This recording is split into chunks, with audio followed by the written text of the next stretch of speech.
Peace and blessings, family. I want to check in with y'all one more time.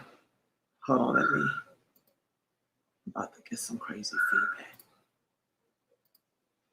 So I want to check in with y'all one more time before the day's out. So I'll be back with you all tomorrow. And I'm just doing a lot of work, a lot of organizing, but I'm feeling very good about it. Doing a lot of great work.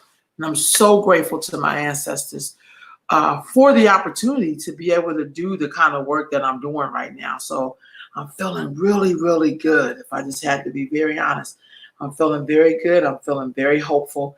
But I want to come this evening and talk about know the ledge. That's a term that I grew up hearing in the 90s. I really came of age in the 90s and used to hear this term called know the ledge. To know the ledge. And for me, to know the ledge was about knowing about the past, the ancient ones, the future, and then how you were going to impact, the present, and then how you were going to impact the past. And so I just felt very grateful and understanding what that meant for me.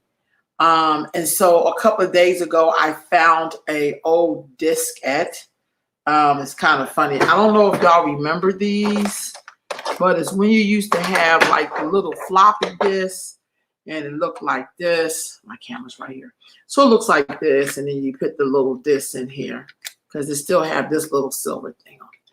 So you put that in there, you shoot that in your computer, and then all your pictures and stuff will come up that you've taken with another device, of course. And as I looked through the pictures, I was very pleasantly surprised at the photos that I seen. These were photos that I used growing up. When I was 19 years old, when I was 18, really, about 18 years old, yeah. Fresh out of high school, I went to work for a place called the Birthing Project. And at the time, the concept of the Birthing Project was our infant mortality rate was very high. This was about 1990 because I graduated in 1990 from Sacramento High School. And I went to a place called Asian Resources. And Asian Resources placed you they trained you for a week and then they placed you on a job. And I got placed at the Birthing Project. And when I was there was a woman named Catherine Hall. There's a woman named Ms. Brenda Mitchell.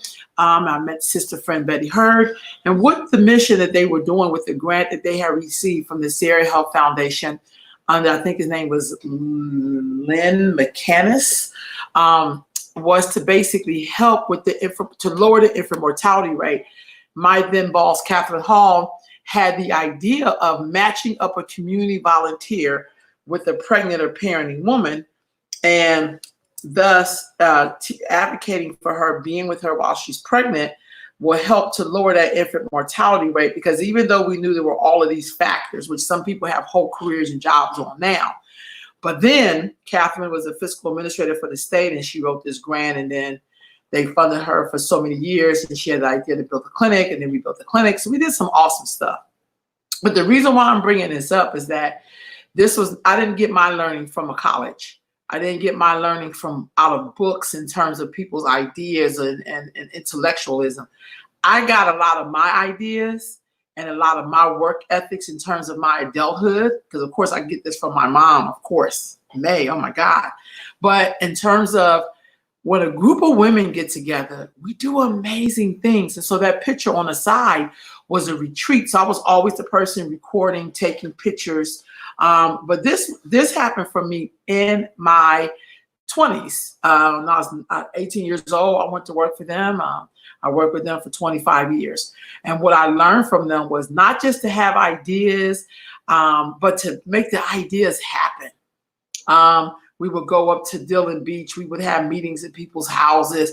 But in these meetings, we would be talking about building, how do we, and some of these women were the first in their family to go to college, for those who did go to college. Some of them, they kind of remind me the way I see Latinos right now. And what I mean by that, for me, when I'm working with Latinos, that some of their parents were migrant workers, some of their parents were immigrants. So they always have this thing about, I gotta make sure that their rights get protected, that they get what they need. And so sometimes when I hear Black people complaining about Latinos taking care of each other, I think to myself, well, shit, you take care of yourself. And I know that could be done because most of these Black women were out of the South. They could tell you what part of the South they were from. They were here in California, the first to maybe integrate in school or go to college. And there I was in the midst of these women as they were planning. And these women in this particular gathering were from all over the country. This is before we had internet itself. I think maybe we had fax paper, the little rolly thing, you stick it in a fax cup. I think we may have had that. But for the most part, you know, we did a lot of writing letters and calling each other and stuff like that. I remember high-ass phone bills. But I'm saying all of that to say, these are the Black women that I grew up with. Some of this new age shit where people are like talking in theory, I don't understand that because I want to see the work that you do. These are women who nurtured me. I'm looking at this picture. I see Linda Parsons. She was the first replication of the Birthing Project. She replicated in Phoenix. And she also then opened up a charter school for the pregnant and parenting girls and boys to attend. And that stayed open for a couple of years in Phoenix. In Sacramento, we built the Birthing Project Clinic that stayed open for 25 years. But when you pass things on to people, when people inherit things and they're not of the root of the people, then they kind of dismantle it or they don't understand the root of why you have to make sure that it survives. But I'm looking at this. I mean, Gracie Bond Staples from Atlanta is in this picture. Sister friend Betty Hurd. We always had elders in the mix, always. Because again, that's why I don't understand this thing when we want to act like everything is focused on the young, but the young can't do nothing without the old. You know what I mean? And it's not to say that respect isn't mutual, but I'm gonna tell you, I think some of this education got us fucked up because it have us so distracted on ageisms that we don't even understand how we fit together. We don't even understand that when you're looking at that elder, if you're blessed, you'll be looking at yourself in like 50 years, if you're blessed to live that long. So, you know, I look back at these pictures. I remember at these retreats, women would get sarongs in pairs. You know, they were dressed up, they sister in these sarongs. I mean, oh my God, I had so many sarongs. Absolutely beautiful. Some of these pictures are kind of dark, but I'm looking at some of these women in here. I think that is the one sister, if I can see her face. I think she's from Jacksonville, Florida, because my job is to make sure everybody got there. But these were gatherings that were happening in the 90s and the 2000s. There was Denise West from New York. Me and her still real tight. She runs the Brooklyn Perinatal Network in Brooklyn to this day, and it's been around for like 30, 40 years. You know, like she has on the Birthing Project pen. I look at these pictures and I just think to myself, don't tell me that Black women gathering is some new damn phenomenon, because it tells me that you don't know nothing about your history. There's our sisters from Chicago right there. So I show these pictures because I think sometimes we need a reminder, that's Gracie Bond Staples, of where we've been and who's put in the work, so you can stop thinking that you created something new. There's always been Black women organizations. This is us at Dillon's Beach. So we used to always go to the ocean. So we did planning. When we would spend the night there, we spent 3 days. I did a lot of these retreats. And in these retreats, I learned so much about sisterhood, power, how do you work with your sisters to make dreams happen or realities happen that impact. So here's the kicker for me. When we all got together, a clinic came out of that, a charter school came out of that. There were birthing projects around the country whose job it was is to gather up the volunteers and then match them up with the pregnant or parenting woman and to stay with this woman until the baby is a year old. But by then you are bonded to this person. You can never let them go. And I think sometimes, you know, when we're trying to create something new, it really is something old, but for your ego, you got to make it seem like it's something new. I have always known Black women to organize. They gave me life. I learned how to do my girls programs by being under them. That's how I learned it. But we woke up every morning to really good smelling food, you know, pretty healthy. There goes Miss Cynthia Boyd from San Diego. Every morning we had great food that we ate. We did vision boarding and dreaming and how we were connected to each other. And I mean, we did some awesome work. And I'm just so grateful. I'm so grateful that I was a part of that. And I'm flashing the pictures because I think Miss Ann, this woman is an accountant. And I can't remember Ann, Miss Barbara something. I think she's originally from Chicago as well, but she was a board member at the time. I mean, just these are awesome women that I knew.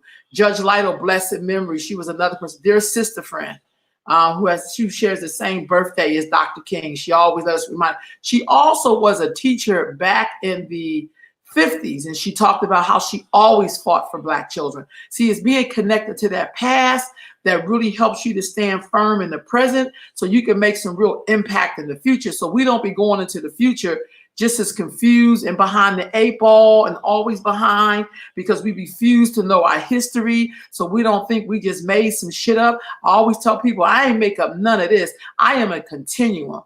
And so I salute these queens because they gave me life. We bathed each other's feet. We did some real shit in that time. It wasn't no fooey shit. Sometimes I feel like we had people who walked through doors that they would have never kicked open for other people. They walked through doors that somebody else kicked open for them. But we know they wouldn't kick that open. Matter of fact, sometimes they'd be in there shutting the door on people so nobody else would get in. But these are some of the pioneers that made those things happen because I was there. I was there. So they reaffirmed in me. See, I always feel like you do find your tribe. You do. And I felt like, that's Sister Linda in the kitchen probably cooking something. If you ever work with Miss Catherine, she gone, I think this exercise is when you had to call out people's names who were sister friends to you in your life. And then as you call their names out, we write their names down so we could tell them thank you because the work we get ready to do is the work that they did. See, I did that kind of work in my 20s. I wasn't in the club. I'm not trying to be funny, no disrespect to anybody that was. But for me, I always had this sense I got to make this place better because also this is when the crack epidemic was really spiking and peaking and people were really struggling. You know what I mean? And then at the end, we ritualize everything and we wear white and we do like a closing ceremony and we celebrate and we sing and we dance and we just love on each other. And this is the group shot right here because I'm the person taking these pictures.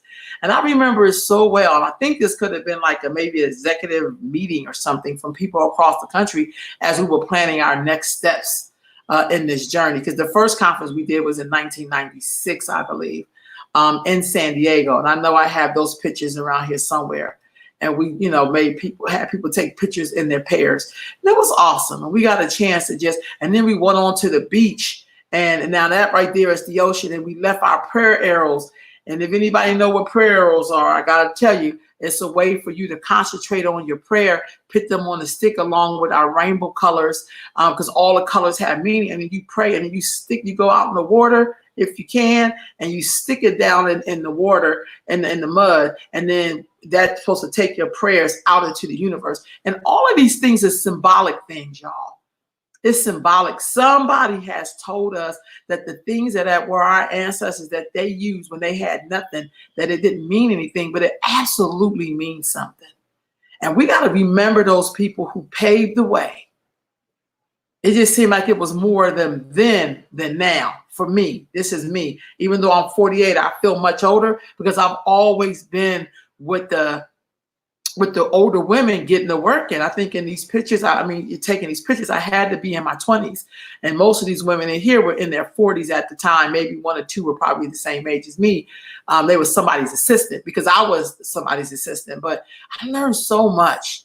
I learned so much from them in that time. And that's us just kind of taking pictures, at the Great Mother as we laid our blessings down and our offerings down. And so that's Linda and Catherine, founder 1, founder 2. But this is how we would start off our, our retreats that I was so blessed to be a part of. I'm going to try to real quick take y'all into another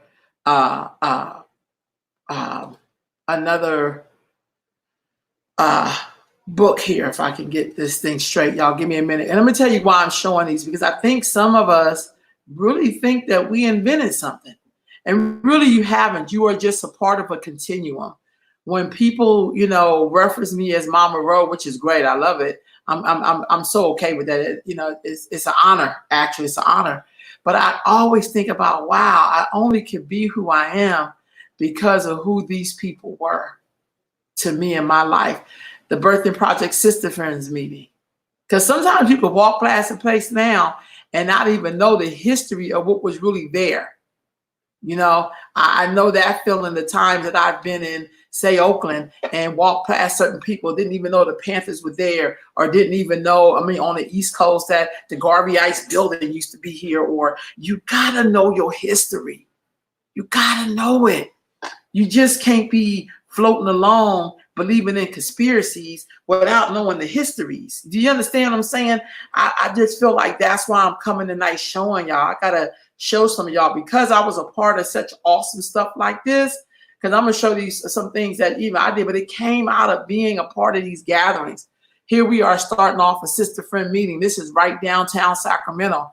Black women gathered and was like, we gotta save ourselves. They didn't need no grant, because some of this stuff was not done on the grant. They gave us a grant that probably paid for one person's salary, and we made it pay for 10 people. Because we were trying to do the work, try to sustain, trying to take care, trying to save ourselves. And most things that we created, we didn't get paid for it at first, because we couldn't wait for a paycheck to save ourselves. Just like our ancestors, they didn't wait for a paycheck to save themselves. They just saved themselves. And I think we need to hear that, because I think if we wait on the money, and there's nothing wrong with the money, but if somebody's drowning, I can't wait to say, let me wait till I get my check, then I can go buy some stuff to throw in the water to save you. That is crazy.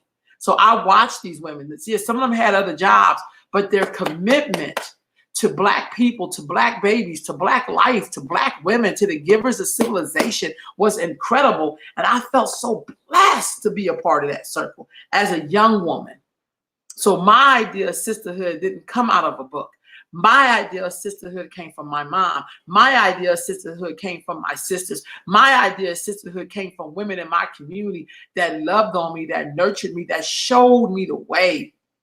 And I'm gonna be honest, I didn't have any of that distraction of male supremacy or domination and all that other bullshit. I didn't have none of those distractions, because I didn't give people the time of day that didn't have my interests at heart.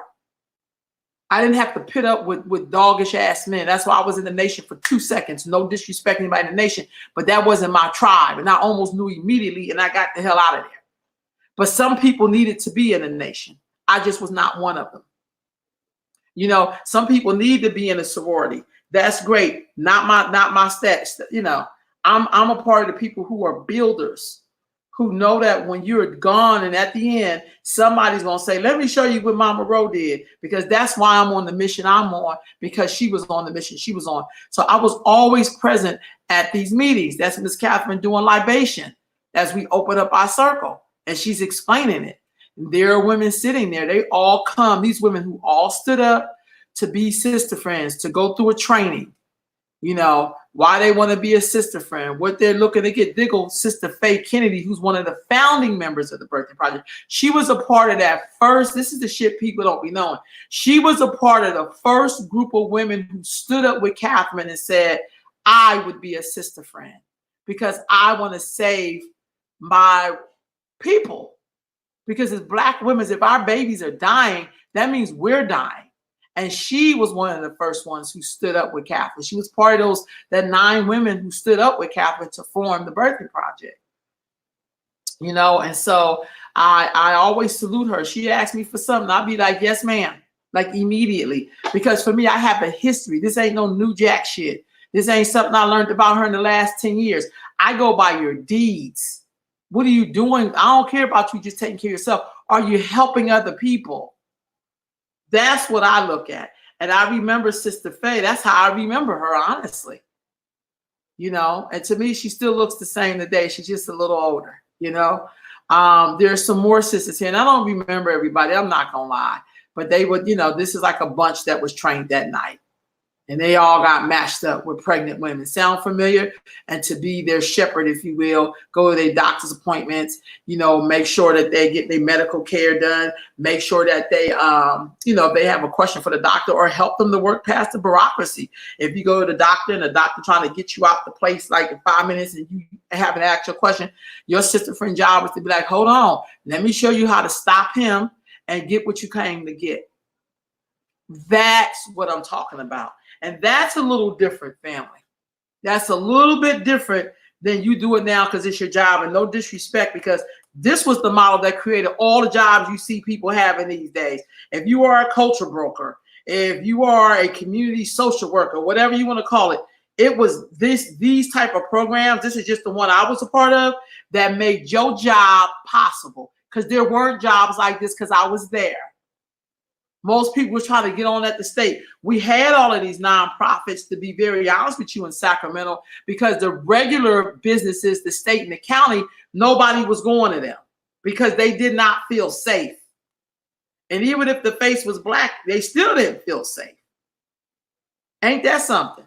So that's how these things were created. And then what we do is that, because we're not really good at institutionalizing our own stuff, because secretly sometimes we want to be our oppressor, these things kind of go away. And then, you know, I'm amazed that we have all of these programs and black people still ain't getting their damn needs met. And it's a part of the fabric. That tells you something. Because in order to be a sister friend, you had to feel and love black people. You couldn't have been an American and happen to be black. You couldn't happen to be black. Black was who you were first. And you cared about the race first. See, that's that old method. Because every group does that. Latinos do it. Asians do it. Hell, Russians do it. Everybody does that here in the U.S. except for us. And I'm going after, I'm talking about what I know to be true, family. So there she is doing that. So that's that group. I showed you that. So, and I'm only saying that to say, to show you, if you will, that everything has an origins. And this was who I was a part of in my 20s. This is the work I did in my 20s. This was who I worked with in my 20s, who showed me the way. You know, and so when I ventured off and started, I don't even have those pictures in here, but I used to do a lot of groups with young women, you know, sleepovers. Like, I was determined to show young people that we could do the work right now.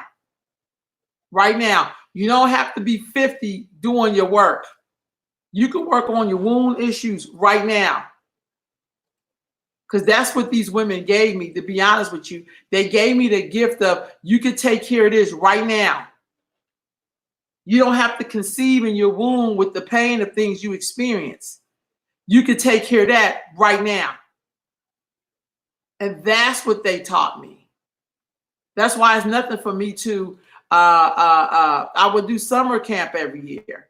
You know, these are the young women that I work with in summer camp. And some of them now are doing their own programs. But they don't even know, yeah, we learn stuff. A lot of stuff I learned from my mother. But I have to tell you, a lot of these women gave me the blueprint to be able to do it the way I do it right now. And I'm so grateful. So that's me in my, I think I had to be in my early 40s, doing summer camps for young people before it was very popular. This is like the people's camp. You know, I'm going to show you some, and this one I used to have all girls. And I would always do their camps, you know, camp with them, because I was trying to give them all the stuff that somebody gave me, you know, because I was groomed around these awesome women who were great organizers and producers and builders. Not builders that like get you a job at the state builder, but no, build your own shit builders.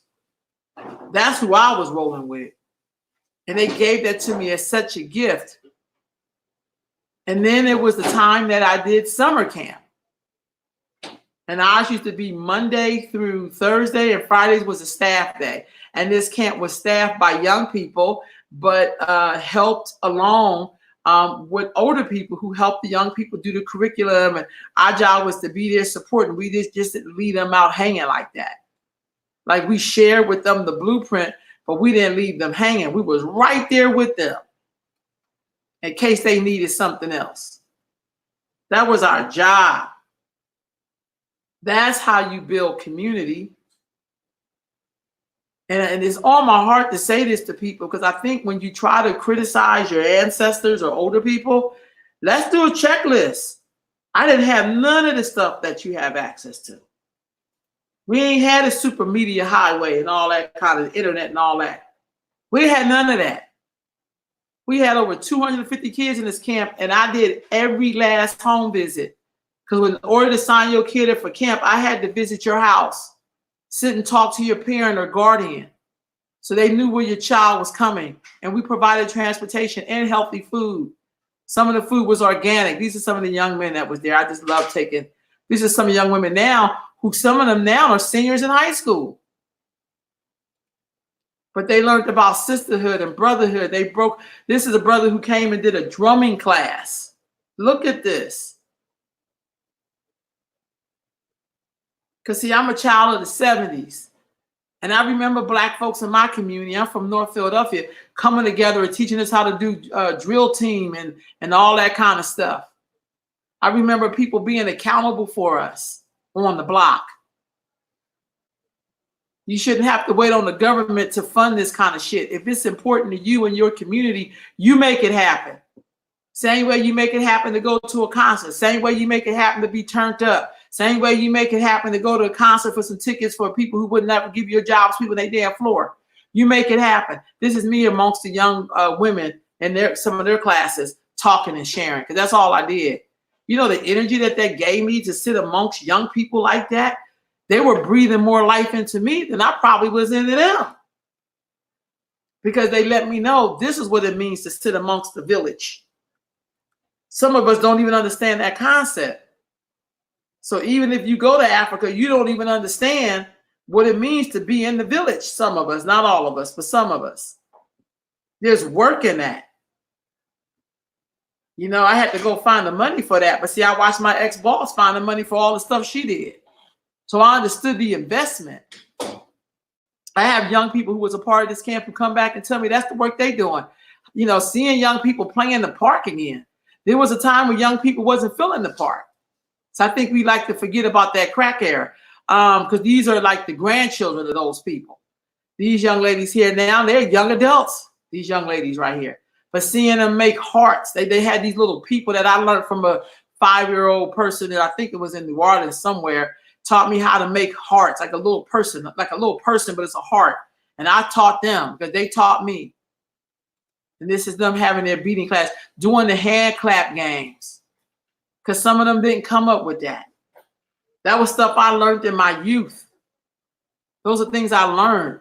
You know, that's how I learned to bond with people. All of them going to the pool together and hanging out together and laughing. And I ain't gonna front. We went to Wackford and there was a little racial incident, but we was right there to be on these people's head about our babies.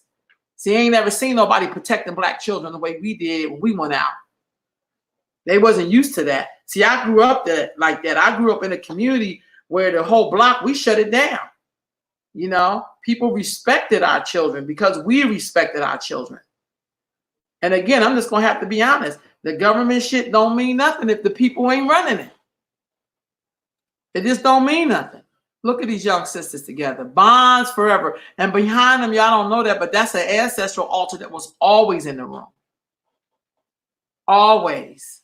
And I explained to them what that was. Those are my ancestors right there. That's how I'm able to do this without big funding, you know. But the people showed up and volunteered and donated. And then when you have black people who work inside the school district, who made sure I can get some of that free food that we mixed in with some organic food that we got from somewhere else. But that was a black woman looking out for us. These are sisters, bonds forever.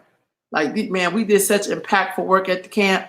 That's them right there working on their talent show. They do a talent show every Thursday afternoon. We did a talent show. Oh, Lord, it was so much fun. But watching young people come out there, you know, just out of their shell. Because I grew up doing talent shows in the living room of my family, seeing what people's talents were and supporting them and laughing with them and loving on them. And that's what we need Are we willing to do that? Because you're not going to find that in no goddamn book. You're not going to find that in research. You're not just going to find that. We have enough people researching Black people. You know, you can't document this. This is that part that make us be connected. That's how we get brother and sister. You feel me? Look, that's a big picture that we took one time at the camp. Right behind here, behind the young brother with the hat over here, that's the ancestral altar. All those pictures all over the wall.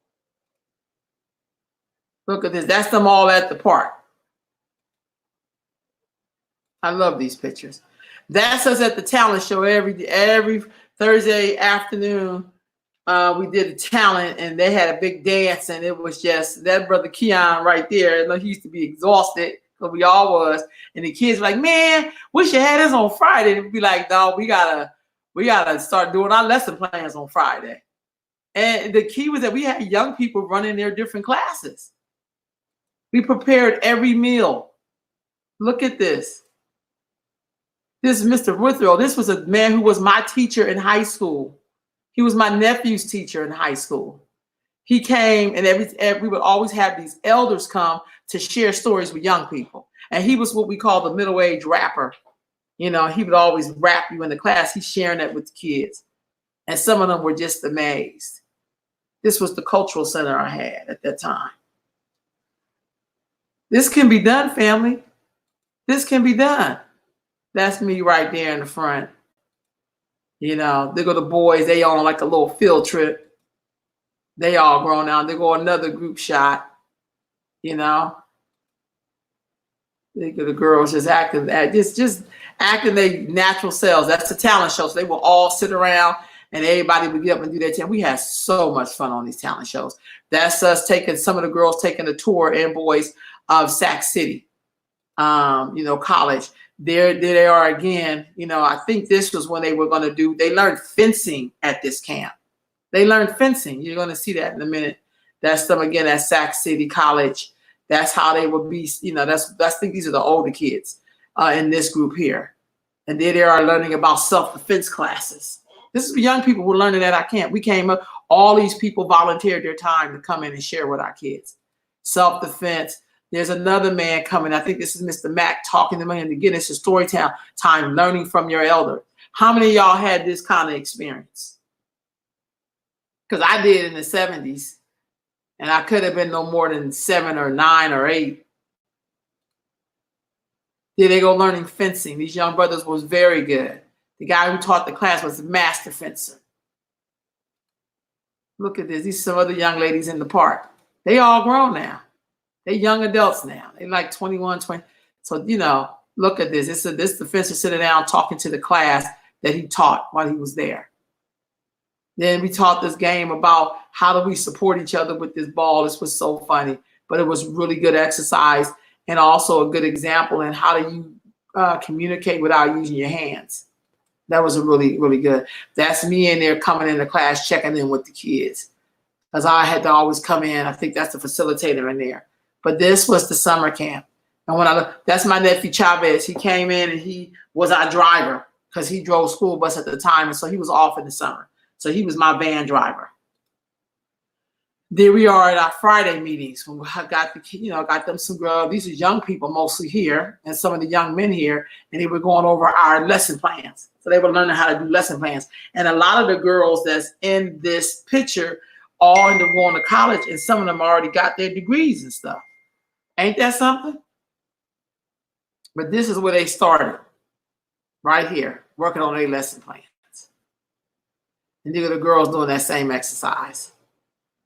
And there they go again. I think I'm a part of the story time this time. But I think this one had all the girls in it. These are the boys right here learning fencing. That's them writing out their lesson plans. And they're all young. That's Linda, and I think that's Alexis, and that's Chavner. That was the teachers for the camp, y'all. They were young high schoolers at the time. There they go with their class. That's they doing checking with their class. That's them doing dance classes. That's them doing their dance class and working on their routine.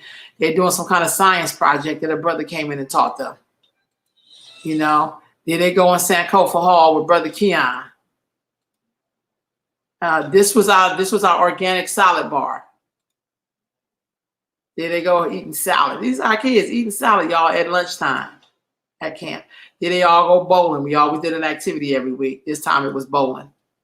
They made Olmec heads at camp. I mean, y'all, come on. Don't tell me this ain't dope. Come on now, look at this. They're making Olmec heads. There's the master sculptor gentleman who came in and taught them. Then they all go we used to do this master dance class. So, you know, where everybody got a chance. There's the Olmec head. The young sister's making hers right there. There go another storyteller coming and talking about his career, what he did. There go Mr. Woodrow again. There we all go learn our talent. This is the self-defense class, so they're all doing self-defense stuff. Look at this. I mean, just look. This is them all at the park. This is young girls. Sisterhood. Sisterhood, y'all. Not that fake shit. Not that, oh my God, we're sisters. Not that bullshit. You're my sister. We did a lot of crying, laughing. People were upset. We did a lot of working out of energies and people being pissed off and somebody don't like you back or this boy and this girl. We worked through all of that at summer camp. We loved on each other at summer camp. We built community at summer camp. That's my staff, y'all. This is the staff we had. Young men, young girls, adults, everybody. We were all in there. I see Sister Justice and all of them are young adults now. They are out in the world, but they were a part of this experience. And now they know. That's the beginning. Now they know what it means to build something that you don't have to wait on your government. You can do that. You can spend time with each other. You can make that happen. And all of that came from me being around that first group of women when I was 19, 18 years old, working for the Birthing Project, what you can do when you pull people together. That's what I learned. That's the report card. And I would pray that my ancestors and my elders would be so proud of me and say, you know, Ro, you doing it. Job well done, Ro. That's what I pray that they would be saying about me. That's what I pray that young people would think about when they think about me. When they see Miss Ro. That they remember Miss Ro tried to do the part that she was supposed to do. That she made sure there was something for us to do. And she did not wait for the government to give her permission to do it. That's what my prayer is. That's what my ancestors put in me. So, family, I just want to come to tell you that you must know the ledge. You must know. That's knowledge, by the way, y'all, but you must know the ledge. From the past to build in the present to impact the future where we would have more opportunities. And with that, family, y'all have a good evening. Peace.